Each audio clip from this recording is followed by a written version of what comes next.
So Pete Carroll is back in the NFL. He just signed a contract with the Las Vegas Raiders. It is a 3-year deal that contains a fourth-year team option. Comes after Ben Johnson chose the Chicago Bears over the Raiders. Apparently, when Ben Johnson interviewed with the Raiders, Tom Brady and Ben were just really impressed with one another, and there was momentum there in a few reports, but ultimately Ben went to the Bears, so the Raiders looked elsewhere, and they opted with Pete Carroll, the 73-year-old head coach, which, as of today, he will become the oldest head coach in NFL history. Even though he doesn't look 73 and he doesn't really act 73, hey man, fair play to him. I hope he could keep going and going and going. And plus, like a 3-year deal with a fourth team option, that's pretty good for a 73-year-old guy that still has a lot of fire in the tank, clearly. When he was the Seahawks head coach, he finished with a 137, 89, and 1 record. Pretty good. Won a Super Bowl with the Seahawks. Should have won back-to-back, but, I don't really know who officially made that call. I think it was Pete Carroll, but, we all know what happened. Marshawn Lynch, Malcolm Butler. It is what it is. We all make mistakes. But, man, I definitely like this move a lot. And by the way, the AFC West is just a crowded division. I mean, if you just think about the head coaches, you have Andy Reid, Jim Harbaugh, Pete Carroll, and Sean Payton. That is like an all-star head coaching staff right there. Just the best of the best. So, must-see TV every single week for those teams, I'd say. Let me know if you think this is a good move of Pete Carroll going to the Raiders. The Raiders have only made the playoffs twice in the last 22 seasons, and the last time they've ever won in the playoffs was when they went to the Super Bowl in 2002. So, really easy to say, the last 20-ish years of the Raiders franchise, Oakland, Las Vegas, whatever you want to call it, not very successful, but I feel like the tide is turning. Tom Brady has his hands heavily involved in this organization now. Will he be a good owner? Will he be a good overall team decision maker? Time will tell, but I definitely think this is a great start. When you have just a terrible culture for, the past 5-6 years with how things ended with John Gruden, Mike Mayock, and then you went to Josh McDaniels, and then Antonio Pierce. It's just really messy culture-wise. Again, to get a guy that's won before, to get a successful guy that knows ball and just has an impressive resume, I really think he could turn this ship around pretty quickly. And again, man, I can't emphasize this enough. With Tom Brady there, he's just gonna set a new standard. He's gonna hold everyone accountable, and I think Pete Carroll will do the same thing because he knows what it takes to win in the NFL. He definitely knows what it takes, and I can't really say Josh McDaniels has that same experience as a head coach. Definitely not Antonio Pierce. And John Gruden, that one Super Bowl he won back in 2002, there kind of was some controversy there. A lot of people kind of think he just took over Tony Dungy's team, which he more or less kind of did. A year prior to that, Tony Dungy parted ways with the Buccaneers. First year head coach John Gruden took over, and they won the Super Bowl the very first year. It was a loaded roster, so I still think it was a legit Super Bowl win, but, some people feel a bit differently.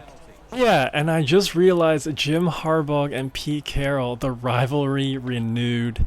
Back in the mid-2010s, like 2014, 2015, some classic, legendary games between the Niners and the Seahawks. Really one of the most underrated rivals I've seen in the last 20 years. Every game was really entertaining and just hard-hitting. Cam Chancellor, Bam Bam, Legion of Boom, and then like Alden Smith, Pat Willis. prime Colin Kaepernick. If you don't really remember what I'm talking about, just look it up on YouTube. Some really legendary games there, man. Hopefully it'll be a competitive rivalry once again. Obviously the Raiders have a lot of groundwork to do. First things first is obviously addressing the quarterback situation. Will they do that via the draft? Will they do that via free agency? I would imagine they would probably do it through both. If they don't take a top guy with their first round draft pick, I'm sure they'll address it in the middle of the draft because it's not the strongest quarterback class this year. And, we'll see what the free agent class looks like. Sam Darnold is obviously a big piece to kind of look out for. I really think he will be open and available to other teams. I don't really think he's going to sign back with the Vikings based on what the Vikings GM said about Sam Darnold. He essentially said, yeah, we have a lot of options at the quarterback position. So if you're a Sam Darnold fan or want Sam to return to the Vikings, definitely not the best quote you want to hear from the guy that's calling the shots. So I would imagine that the Raiders would be interested in Sam Darnold, and that would be a good bridge quarterback until you find like a legit franchise guy. And Pete Carroll worked really well with Russell Wilson until he traded him away, and he got the best out of Geno Smith as well, the best year in his career. So whoever the Raiders do decide to go with as their QB1 in the 2025 season, have some faith. Have some faith, and if you're a Raiders fan, you should have some faith too. And Raiders fans, talk to me. Are you hyped about this move? Who would you rather have them hire? Were you really bummed out about Ben Johnson, or are you cool with Pete Carroll? I'm curious what you think below. Let me know. Obviously, besides the quarterback position, not the most talented roster in the NFL, so I don't expect this team to be a playoff team in the 2025 season, but if they could just be competitive and competent on a week-to-week basis and just be consistent with their game plans and executions and just to actually look like a real NFL team is the goal for the 2025 year. Because, man, a year ago, sure, they got some good wins here and there, and they look competitive against the Chiefs, but really hard games to watch with Gardner Minshew, Desmond Ridder. I just think the goal should just be looking competent, looking like you belong in the NFL, and being entertaining for the fans once again. I think that's the goal, man. Just be entertaining for the fans. The Raiders have such an iconic franchise and passionate fan base. I think the tide is turning. I really, really do. But at the same time, there's a lot of groundwork to be done. So let me know what you think. If you made this far, please subscribe and like the vid. It'd help out your boy a ton. That's all I got for right now. Peace. We'll see if they still have it in them to issue a repeat performance. Well, what you saw in that last drive was everything just came together perfectly for him. The experience of the football team, the talent of the players, and the coaches helped them out, and they got it done.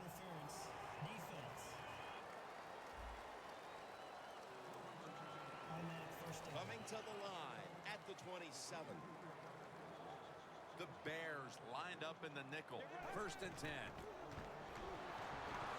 Oh, the receiver turns around and defends the pass and takes away what would have been a pick.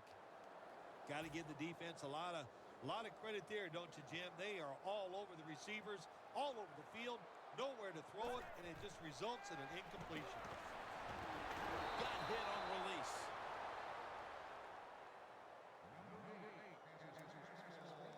After the incomplete pass, it's 3rd down.